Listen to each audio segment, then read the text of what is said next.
So, like I said, so what if we wanted to load a session on the console, we would do that by hitting Open Project. So if I go here, click Open Project, this shows me all of the available projects I have on here. And there's a folder called Oracle.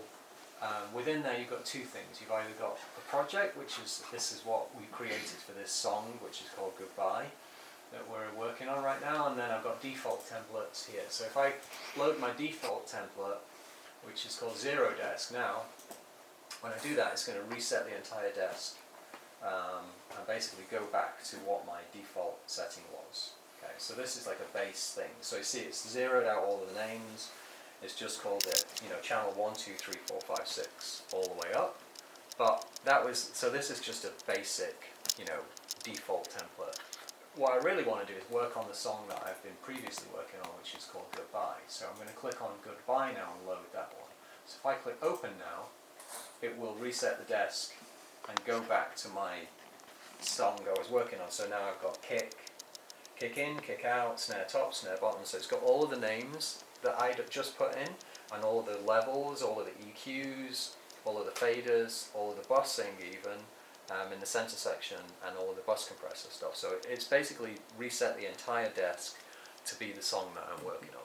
Okay, and that only takes literally takes about 3 seconds to do that. So I'll just show you that again. So to load a session that I already have, I click Open Project, click on the project, click Open, and then resets the entire desk.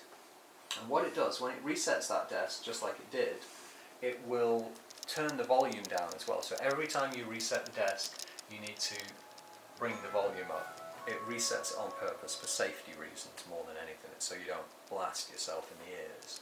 So anytime you load a project, you need to turn the volume up as well. Okay. And while you're on, okay. Yep. So back to this. So that's how you load a project. If I wanted to save this project as well, let's say I wanted to make a slight change to it and save it, then I would just click Save Current Project, and now it's just saved everything I did. So now the next time I load this project, it will load it with whatever changes I just made on there. So if you change things on the console, you change EQs and you change this and you change that, when you hit Save Current Project, it just saves all those changes you made. Yeah, exactly. So okay. Just like in Pro Tools where you save, it's overwriting anything that was there. Gotcha.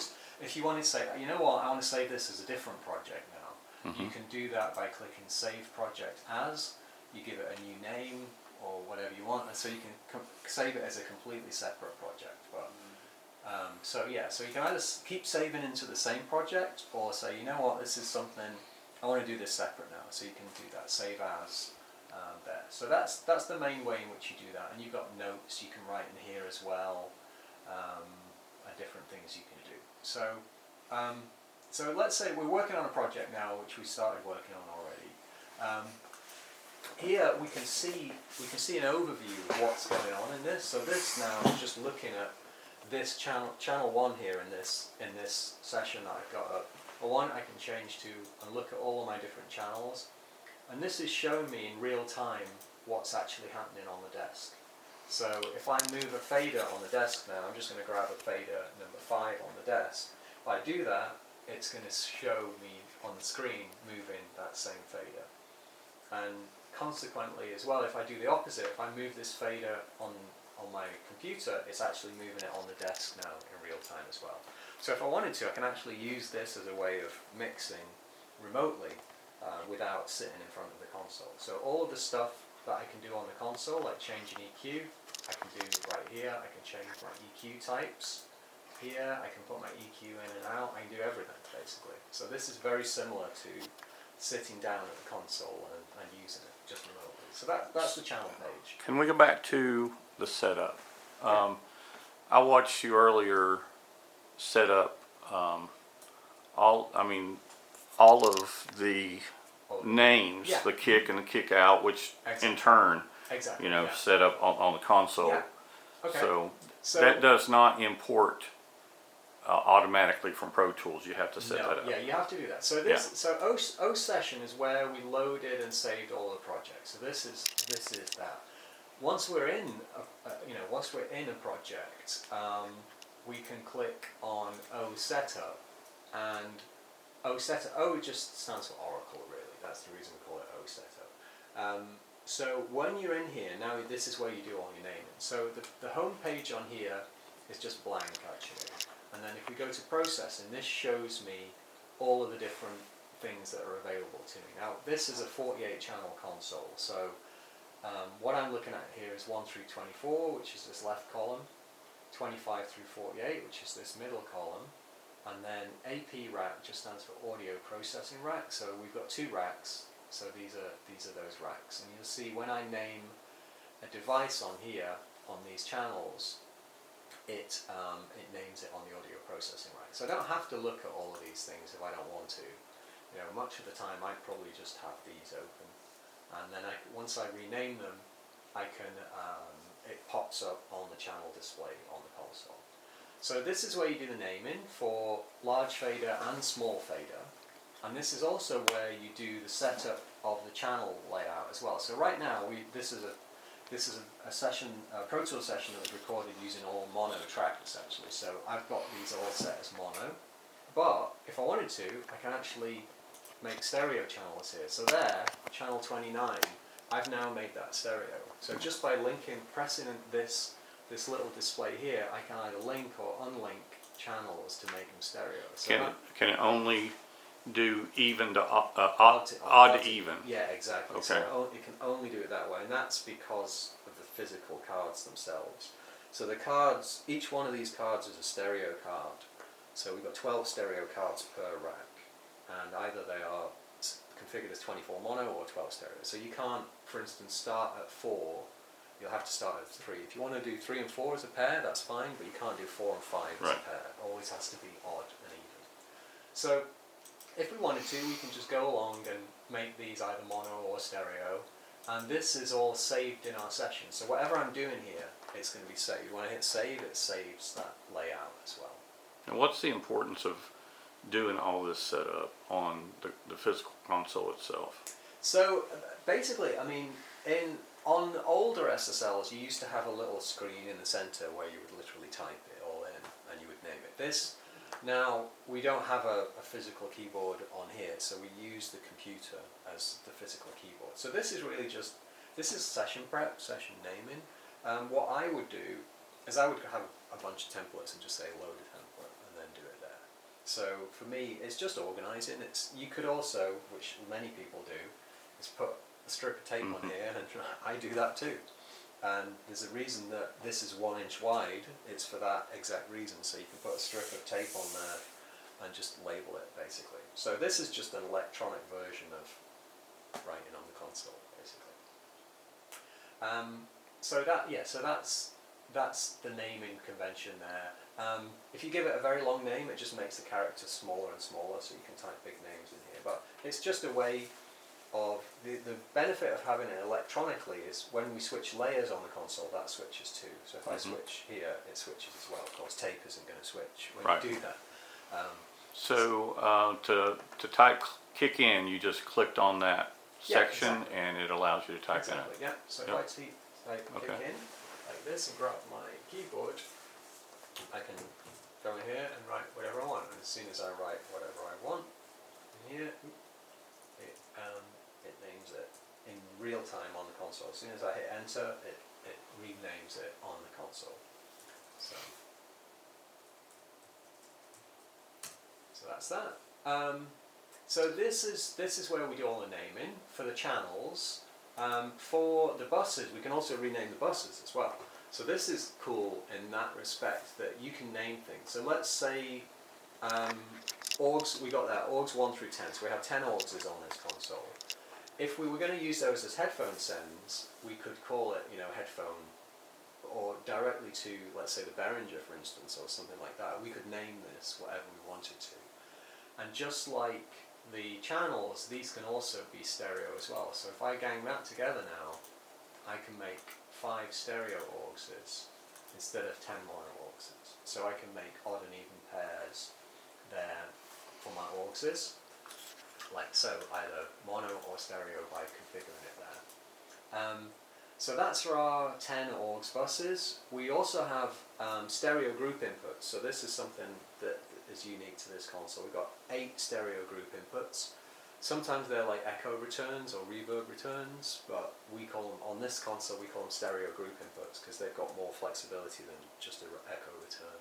And same thing with that, we can rename them. So let's say I had a Bricasti coming back in on stereo group input 1, I would call that Bricasti M7, whatever. And then I would call the second one Lexicon 480. And those are stereo by default? Yeah, these are all stereo. Yeah, you can't make these mono, right. Just stereo.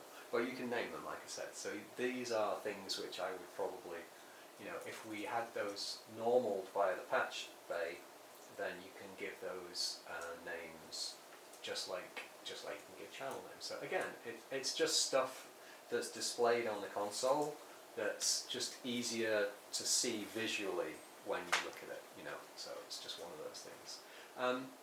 Exactly the same idea for multi-track buses. So multi-track buses can be renamed. We've got 16 of those, and these are before we had direct outs, every console really just had buses. So these are 16 buses which you can use to feed Pro Tools if you wanted to, or a headphone mixer if you wanted to, or even a tape machine if you had a tape machine. So let's stop right there for a second. In our case, we're sending 16 outputs to headphones. Mm-hmm. So we could use these buses to send to hit the 16 headphones. Yeah, you could. The thing with track buses have two functions really. So that you can pan across them if you wanted to pan across them. So if you wanted to create stereo pairs, you could, and pan across them. The other thing is that they always get a post-fader signal though, so they don't get a pre-fader signal, they get a post-fader signal. So it just depends whether or not you want a post-fader signal. I generally use pre-fade on headphones. Yeah. So, so that's track buses, and just like every other bus on this, there's a gain control for the master, the bus master, basically. So, but yeah, you can gang those together to be mono, to be stereo as well as mono. So, 16 of those available to you. Every channel does have a direct out as well. It's actually got 2 direct outs. You've got a large fader direct out and a small fader direct out. And then finally in this audio pads page, these are our main buses. So we have 4 stereo buses on this console. If we're just working in stereo, probably just main A is going to be our main stereo bus. So this is your ultimate bus. Main B, C and D are very similar. They're also stereo buses, but they can feed into main bus A. So let's say if I wanted to do a drum mix, a drum submix, I might do that on B, and then I could inject B into A. So I could have my bus compressor on A, and then on main B I could have a different compressor via an insert. And basically if I wanted to, I could call that my drum bus like this. So now that's my drum bus, and my drum bus will feed into my main mix. So I will call this main mix, something like that. So now I've got multiple stereo buses that I can actually and where do those feed on the surface as well? Main bus fader is right here. So this is multiple things. So with this is main bus A fader right here, and then if I press B, it's main bus B. If I press C, main bus C. Press D, main bus D. Okay. And if nothing's lit, it defaults to A? Well, it normally defaults to A, but yeah, you can't turn it off. It's going to be one of them. So it's always, usually main A is what we have there. And one of the concepts with this desk is there's these little kind of TV buttons everywhere, and that's like a show me more button, and there's one of those on the main bus as well. So if I press this on the main bus, it will now show me all of my main buses. So this is showing me my main A bus, my main B, my main C, and my main D. And if I wanted to inject B into A, I would use this to add to main A button, and I would press down on that, and now I've just injected main bus B into A and C into A and B into A. So I can create 3 separate submixes there, which will all feed my main bus. But they don't work with these 8 faders over here. So these 8 faders are different. So these are our stereo group inputs, or our VCA masters, or org sends as well. So this can do different things, but it doesn't do main. This is your main bus section. Gotcha. Yeah, this is like your VCA section, and this is Gotcha. your main bus section. All right. Okay. So do we have more on the More on OSet? it, we do, yes, we do. Okay. So that was our audio paths tab. Next tab down from there is surface. So this is how we lay out the different banks. So we've actually got 6 buttons here, which are different channel layers. So this is 1 through 8, this is 9 through 16, 17 through 24, 25 through 32, 33 through 48, 33 through 40, 41 through 48. So I configured this. And that same button is on that same set is on the first patch. I mirrored it, so Yes. it's the same, basically, because I like things the same. Mhm. I find it easier to figure that out. So, but all of this layout, I don't have to do it like that. I can say, well, actually, I want, on layer number 1, I want channel 25 here, and then channel 22, 26, you can do whatever you want. So there's a way you can just press clear layer, and then hit default, and it will do the default, but you don't have to do that. You can actually move things around. You see there, I just dragged and dropped those 2 channels. I can move things wherever I want to, basically. So it's entirely up to you. I think as a new user of this, you'll probably use the defaults, but once you get into, oh, okay, this is cool, I want this layer to be my drum layer, I want this layer to be my vocals, I want this, but at the moment I've just got, my traditional analog layout is, kick, snare, so on and so forth. But once you get more powerful and comfortable with it, and you have big sessions as well. This is a relatively small session we've got here, but once you've got bigger sessions, you can lay them out however you want, basically. So this layer page is how you look at everything. So we've actually got up to 12 bays that we can have. So we've got 6 buttons here, and if you want to get access 7 through 12, there's a shift function as well. So if I press shift now and press number 1, I'm actually looking at bay 7, but because bay 7 is blank, I didn't create anything there, it looks like that. Okay. So Now, you're defining bay as what? So bay is this is a bay. So 8 channels worth of console is a bay. So that's surface. Linking, there's a way to link things together as well. And we'll get into this a little bit more, but just have an awareness of it now. You can link things together in here. There's multiple things you can do. Now, how did you get to that? Because I wasn't on there. Yeah, Linking right there. Linking, so next tab down, linking. So we'll get into that in a little bit. Door control. This is how you choose what happens on the console when you press the door control button.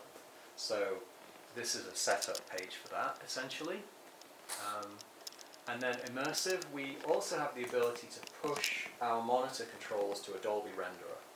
So if you had a Dolby renderer connected, you would put in its IP address here and then click connect, basically, and talk to it. But we don't have one of those today. Monitors, this is just some monitor control setup options.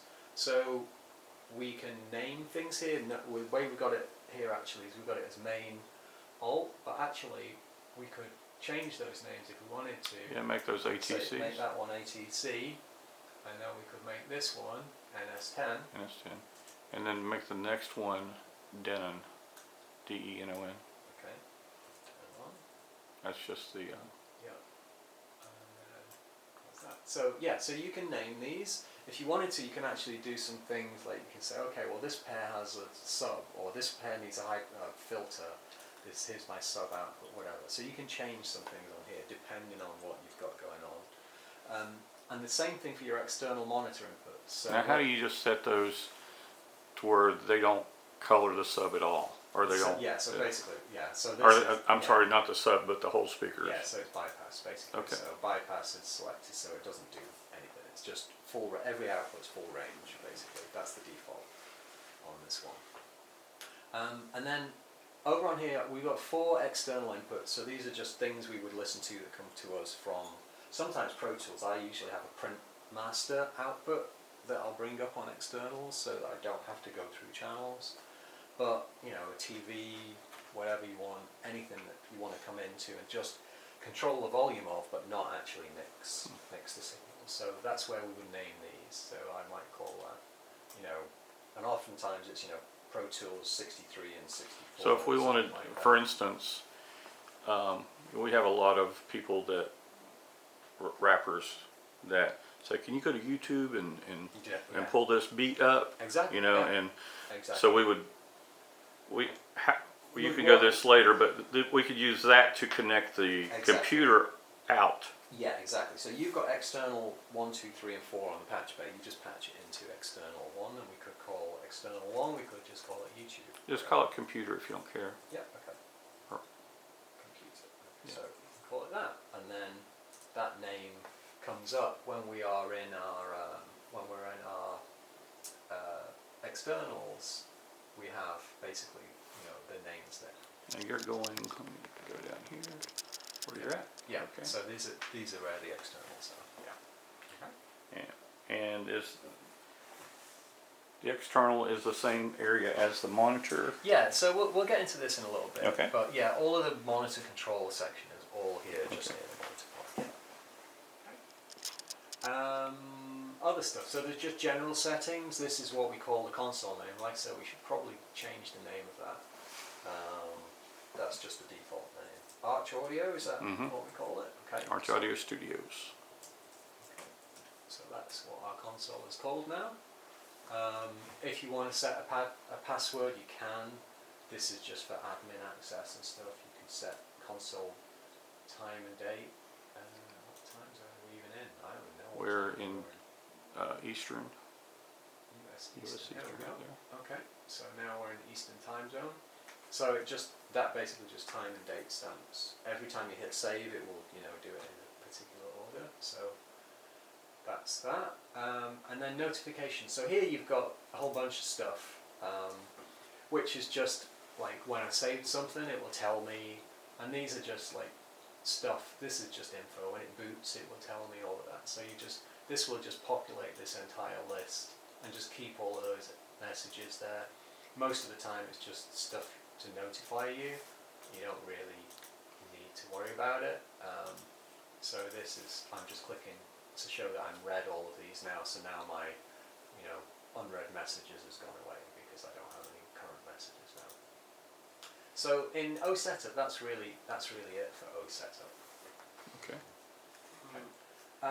Others. Did you have a question? Yeah, I was just going to ask, so you just changed a bunch of things that affect the console on that. Does that save to the same folder as OSession?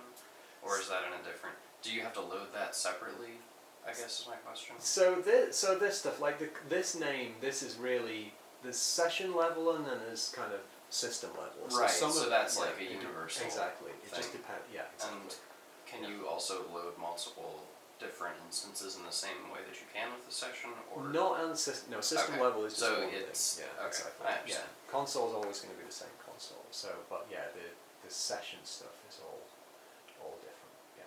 So that's it for this. Okay. That's and then the other one, which we were in earlier, which is, you know, OSession. This is the channel overview, which we showed.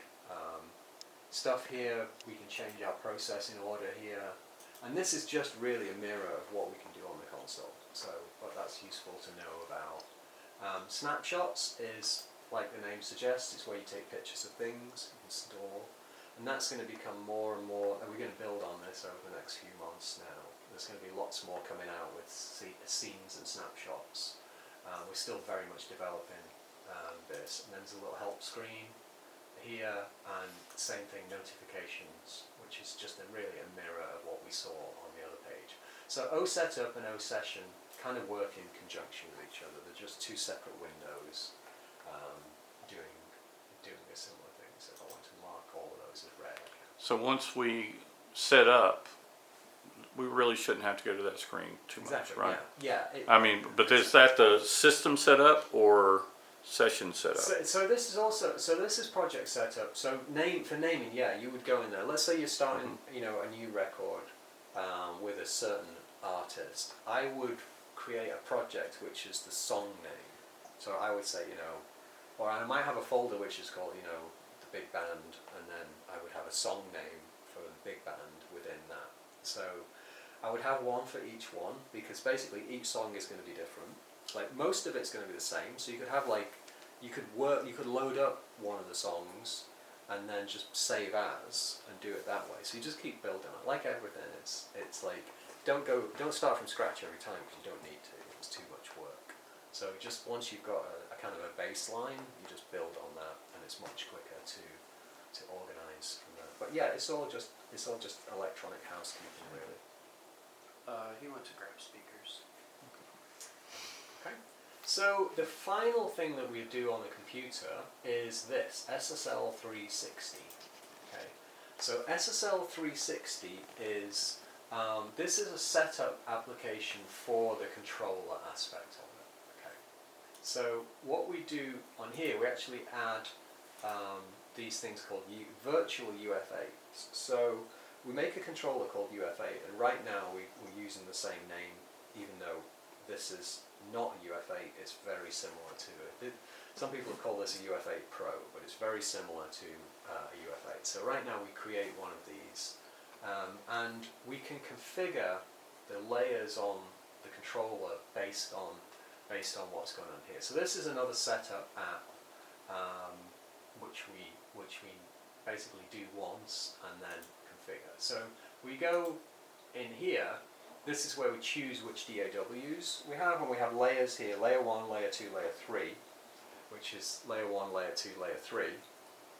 And I can have Pro Tools on layer 1, I can have Logic on layer 2, I can have something else on whatever, Luna on layer 3, or any combination. Make it Ableton. Ableton. Okay, so Ableton on 3, or yeah, so Ableton there. So you've got Ableton on 3. So Pro Tools, Logic, Ableton.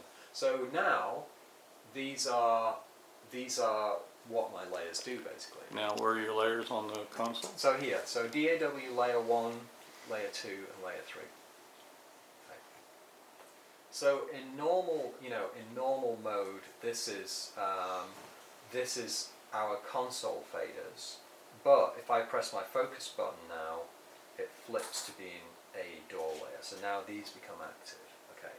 So these are my different layers now. So Pro Tools, Logic, Ableton. Okay. So when you're in that mode, you're controlling your DAW.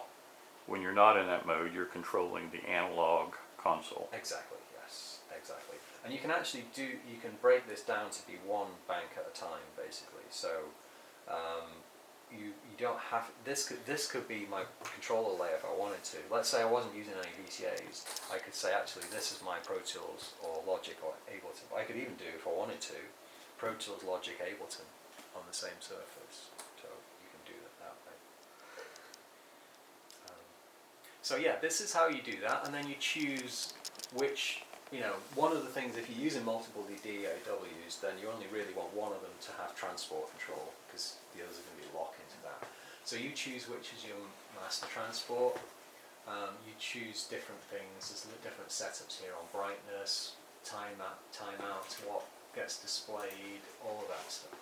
Track colors. So this is all stuff which just presents it to you in a way that you want it to be presented. And then you can also do hotkeys. So there are some soft keys on this section here. This is where you set up all your soft keys Show as us well. again. Yeah. So this is where the soft keys layers are here. Okay.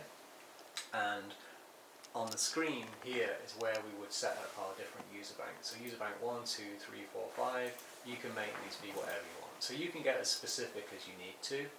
And let's say you have certain things which you do all the time. You can even set up, keys to name things. So if you wanted to, instead of typing out guitar in Pro Tools or whatever, you could set it up so you could have a key that just presses that and it types it